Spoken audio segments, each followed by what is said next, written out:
is Raul Barrido Jacinto. I live in Agaya Poblacion, Cebu. I'm 26 years old.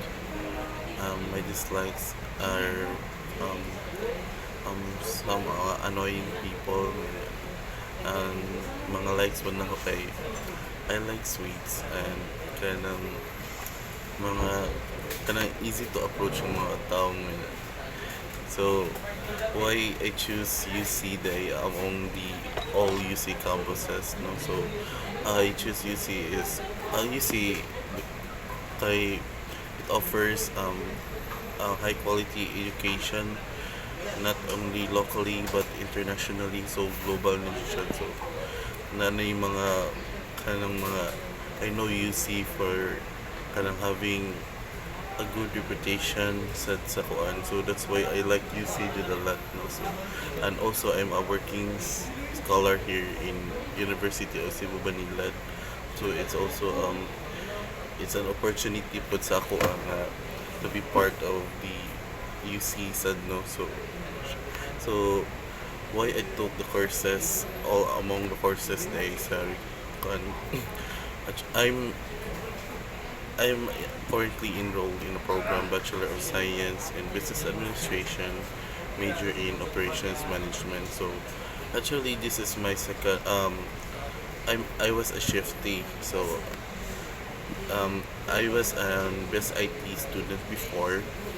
Yet during pandemic comes, so naunda ko mga 2 years, then mo to pag kuan na to during mga post-pandemic na well, second semester I decided to took my second option course, no? So I'm not getting any younger pero gusto na ko sad nga mo to in 9 pod sa kanang kuan kinanpod ko nga kanang mahimong supervisor or something excellent food sa kanang mga ilan na field na for my short-term plans after 5 years. So I'm a graduating student this semester, so I expect nga kanang puhon if maka-graduate ko nga kanang kuan maka-graduate ko this semester.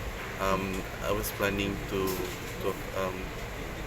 pursue to pursue and practice my bachelor, then maybe to be part of one of the corporate corporate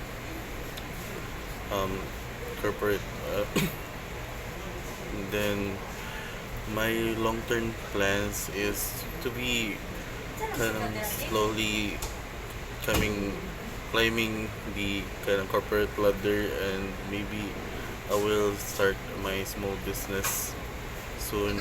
So I want to be realistic man po sa akong mga dreams and goals.